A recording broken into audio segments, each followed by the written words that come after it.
Good evening. मैं बहुत दिनों से सोच रहा था कि एक कैलकुलेशन आप लोग के लिए लाऊंगा। और आज काफ़ी दिन बाद सोचते मैं वो कैलकुलेशन आप लोग के लिए बना पाया। ये कैलकुलेशन में थोड़ा बहुत कुछ अजम्पशन है। अगर वो अजम्पशन ठीक रहता है और एक कंसिस्टेंट तरीके से इस कैलकुलेशन को फॉलो किया जाता है, तो आप लोग अपने ग्रैंड चाइल्ड के लिए एक इतना बड़ा कॉर्पस छोड़ जाओगे। और अगर आपका ग्रैंड चाइल्ड भी सिंपल तरीके से लाइफ को एंजॉय करता है, वेस्ट नहीं करता पैसे को, तो वो आपके ग्रेट ग्रैंड चिल्ड्रन के लिए भी ऐसा कॉर्पस छूट जाएगा कि शायद उनको कुछ करना ही ना पड़े। मेरी इस पूरे कैलकुलेशन में जो अजम्पशंस हैं, एक अजम्पशन तो ये है कि आपका जो किड है, आपका जो बच्चा है, चाहे वो लड़का है लड़की है कोई भी है, वो 80 साल की उम्र तक ज़िंदा रहता है। दूसरा अजम्पशन है कि उसका, आपके जो चाइल्ड है, उसका जो बच्चा है जो कि आपका ग्रैंड चाइल्ड है, वो आपका चाइल्ड जब 30 साल का होता है तब आपके ग्रैंड चाइल्ड का जन्म होता है।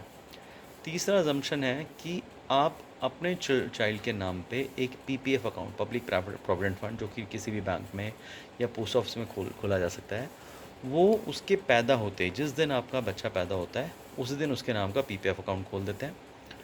और आपका बच्चा, जिस दिन उसका बच्चा पैदा होता है, मतलब जिस दिन आपका ग्रैंड चाइल्ड पैदा होता है, उस दिन उसके नाम पे एक पीपीएफ अकाउंट खोल देते हैं। आज की डेट में जो मैक्सिमम अमाउंट हम हर साल पीपीएफ अकाउंट में जमा कर सकते हैं वो 1.5 लाख रुपए है। हर साल जो रेट ऑफ इंटरेस्ट, अभी जो रेट ऑफ इंटरेस्ट चल रहा है, जो ईयरली इंटरेस्ट चल रहा है, वो 7.1 है, जो कि बहुत ज़्यादा नहीं है लेकिन बहुत कम भी नहीं है, बिकॉज़ वो टैक्स फ्री है, उस पर किसी तरह का कोई टैक्स नहीं लगता। मान लीजिए आपको कहीं 8 9 10 रेट ऑफ इंटरेस्ट मिलता है, परसेंट रेट ऑफ इंटरेस्ट मिलता है, और उस पर टैक्स लग जाता है 30%, तो वो कट कुटा के इसके बराबर ही हो जाता है। और इसमें क्यूमुलेट होता रहता है पैसा, जो आप डालते हैं वो भी जुड़ता रहता है, जो इंटरेस्ट होता है वो भी जुड़ता रहता है, और इंटरेस्ट पे इंटरेस्ट मिलता है। अब मैं ज़्यादा टाइम वेस्ट ना करके आपको कैलकुलेशन दिखाता हूँ। ये फर्स्ट लाइन में मैंने लिखा है your child's date of birth. Suppose आपका जो बच्चा है वो पैदा होता है 1 अप्रैल 2026 को, for that matter 1 April of any year. Rate of interest 7.1 मैंने माना है, जो कि आज का है। And if it remain static, government doesn't change it, most likely ज़्यादा फ़र्क नहीं आएगा, बिकॉज कारण ये है कि पीपीएफ अकाउंट जो है वो गवर्नमेंट की लाइबिलिटी एक तरह से है फॉर देयर सिटीजन्स, और वो इसको मेंटेन रखते हैं। आज की डेट में हम जो मैक्सिमम अमाउंट डाल सकते हैं वो 1.5 लाख रुपए है। आगे बढ़ेगा या नहीं बढ़ेगा वो कुछ नहीं कह सकते, बट करंट जो डेटा है उसके बेसिस पे मैंने ये कैलकुलेशन शीट बनाई है। आपका बच्चा पैदा हुआ, जिस दिन वो पैदा हुआ 1 अप्रैल 2026 को, उसकी एज 0 थी। आपने उसका पीपीएफ अकाउंट खुलवाया और 1.5 लाख रुपये डाल दिया। अगले साल 31 मार्च 2027 को 7.1% के रेट पे उस पर जो इंटरेस्ट मिलेगा उसको, वो 10,650 रुपये मिलेगा।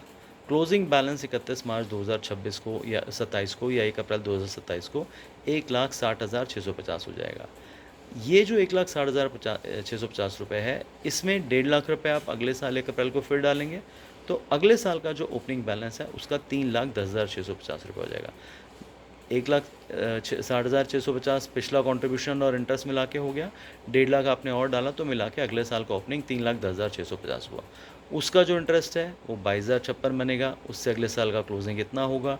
1.5 लाख और डालेंगे, उसके अगले साल का ओपनिंग इतना हो जाएगा। अगर ये सीक्वेंस आप फॉलो कर पाते हैं, जब तक आप कर सकते हैं आप, उसके बाद जब आपका बच्चा अर्निंग हो जाता है, बड़ा हो जाता है, वो फॉलो करता रहता है, वो सेव करता रहता है। तो जैसे मैंने एक और एग्जम्पशन बताया कि मान के चलते हैं आपका बच्चा 80 साल की उम्र तक जीता है, तो जिस दिन वो इस दुनिया से जाएगा, ये जो कॉर्पस जो हो जाएगा सारा उनका कंट्रीब्यूशन, और जो इस पे इंटरेस्ट मिला है हर साल, और इंटरेस्ट पे जो इंटरेस्ट मिला है वो हर साल मिला के सारा क्लोजिंग जो है वो 58,32,694 हो जाएगा। Means 58 crore 32 lakh 94,694, which seems to be a huge corpus as on date. कुछ लोग बोलेंगे यार जब वो 80 साल का होगा 2026 में पैदा होने के बाद, तो 3,000 साल आ जाएगा, 3,006 हो जाएगा, वट एवर, वो उनका मतलब ये तो बात में कोई डाउट नहीं है, शायद उस समय 58 करोड़ की कीमत ना हो बहुत ज़्यादा, बट फिर भी बहुत कम भी नहीं होगी। और 58 करोड़ अगर हम नॉर्मल सिनेरियो में सोचें तो शायद हमारे लिए तो एनीवेज सोचना आज की डेट में तो बहुत मुश्किल है। एनीवेज अब मैं दिखाता हूँ जो आपका ग्रैंड चाइल्ड वाली जो मैंने बात बोली कि ग्रैंड चाइल्ड के लिए आप फॉर्चून और लेगेसी छोड़ के जाएंगे। ये साथ में मैंने कैलकुलेशन शीट बनाई है, सेम कैलकुलेशन शीट है, दोनों में कोई फ़र्क नहीं है।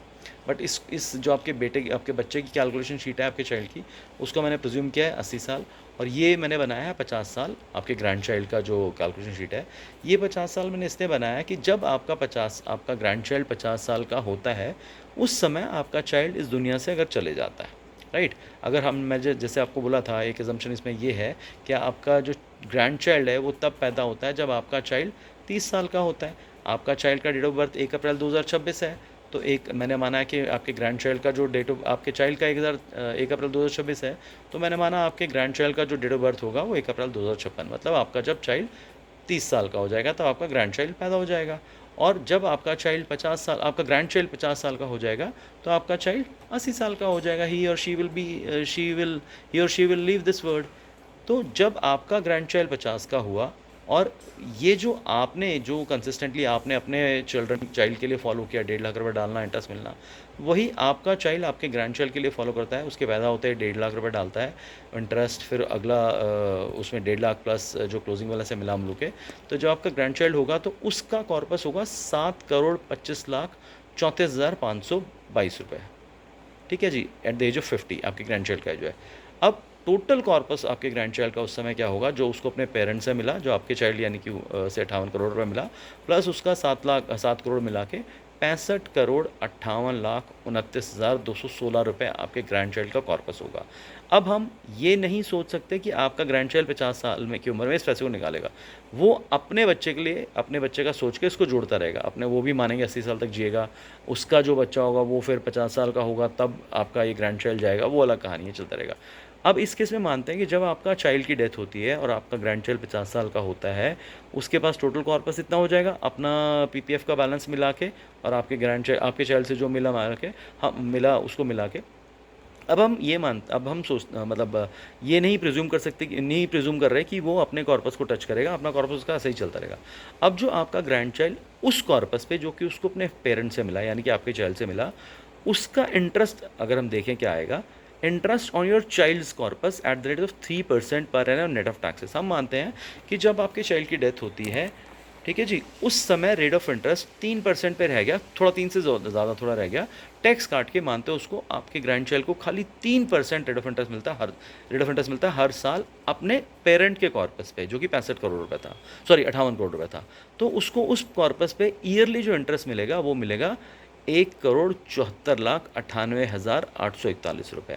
और मंथली जो इंटरेस्ट आ जाएगा आपके ग्रैंड चाइल्ड के पास अपने आपके चाइल्ड के कॉर्पस से यानी कि 58 करोड़ रुपये से, वो होगा जी 14,58,236 रुपये 75 पैसे। यानी कि अगर आपका ग्रैंड चाइल्ड कुछ ना भी करे और रेट ऑफ इंटरेस्ट 3% मिले उसको हर साल नेट ऑफ टैक्सेस, तब भी उसको 14,58,236 रुपये 75 पैसे मिलेगा ही मिलेगा। प्रजम्पशन सिर्फ यही है कि आपका जिस दिन बच्चा पैदा होता है डे 1 पे, उसी दिन आप उसका अकाउंट खोल देते हैं, पीपीएफ अकाउंट, 1.5 लाख रुपये डाल देते हैं, और वो बच्चा आपका बच्चा उसको चलाता रहता है अपनी 80 साल की उम्र तक। और जब आपके बच्चे का बच्चा पैदा होता है तो वो अपने बच्चे के लिए भी एक पीपीएफ अकाउंट खोलता है जो कि चलाता रहता है, जब तक आपका किड चला सकता है वो चलाएगा, जब आप उसके बाद आपका ग्रैंड चाइल्ड चलाएगा। आपका किड अगर 80 साल तक जी गया तो और आपका जो ग्रैंड चाइल्ड है वो आपके चाइल्ड के 30 साल की उम्र पे होने पे पैदा होता है, तो ये कॉर्पस है जो उसे मिलेगा। I think this is amazing.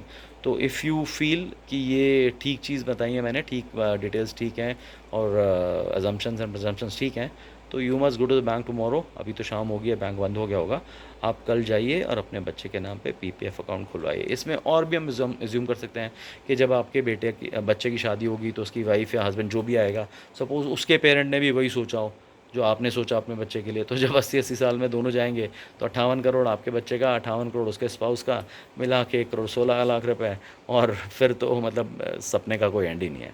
चलो, all the best, thank you very much.